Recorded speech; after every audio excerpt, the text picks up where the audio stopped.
What's up mga ka-Big Bites? Hinebra may bagong resback, easy win talaga sa Game 3. Pero bago ka sana magpatuloy sa panunood ay huwag mong kalimutang mag-subscribe sa aking YouTube channel. Update lang tayo sandali sa hinaing ng mga fans tungkol sa Hinebra superstar na si Scottie Thompson. Missing in action daw kasi siya ngayong semis kontra sa Meralco Bolts, at tila hindi daw nararamdaman ang presensya niya. Medyo matinding struggle ang nararanasan ngayon ni Scottie, dahil biglang bumagsak talaga ang output niya. 5 of 19 lang ang shooting niya, at 30% lang ang shooting percentage niya sa first 2 games. Kaya naman may mga nagpadala ng mga mensahe at sinasabing sana daw, ay mas ayusin pa ni Scottie Thompson ang laro niya, dahil kailangan daw talaga siya ngayon ng Barangay Hinebra lalo pat tinambakan sila sa Game 2. Isa nga din sa request ito ni Coach Tim, na sana daw ay wag lang umasa kay Christian Standhardinger, kailangan daw talagang magpakita ngayon si Thompson, dahil kung patuloy na ganito ang laro niya ay wala talaga silang chance makaabot sa finals. Samantala, naghahanap na nga daw ng additional firepower ngayon ang Barangay Hinebra, dahil hindi daw talaga nila kakayanin na talunin ang Meralco Bolts, kung maraming kulang at injured players na nasa lineup nila ngayon.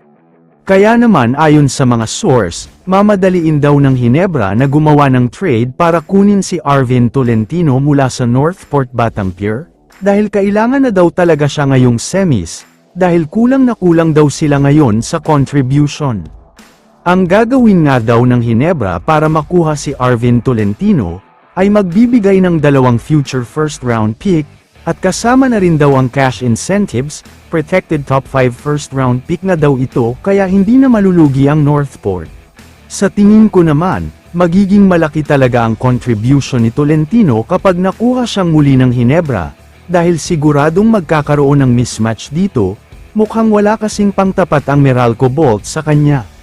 Huwag din nating kakalimutan na 3 awards candidate ngayon si Arvin Tolentino.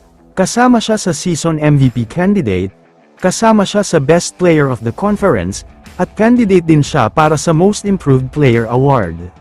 Ganyan kalaki ang improvement niya at ganyan siya kagaling ngayon, kaya kapag nakagawa ng paraan ang Hinebra para makuha siya, mukhang wala nang makakatalo sa Hinebra, kahit pa Meralco pa yan o kahit pa makaharap nila ang mighty SMB sa finals. Kaya naman kung kayo ang tatanungin, ano ang masasabi nyo sa balitang ito? I-comment mo naman ang opinion mo tungkol sa tanong na ito. Dito na muna nagtatapos ang video na ito. Maraming salamat sa panunood mga ka-Big Bites. God bless sa inyong lahat.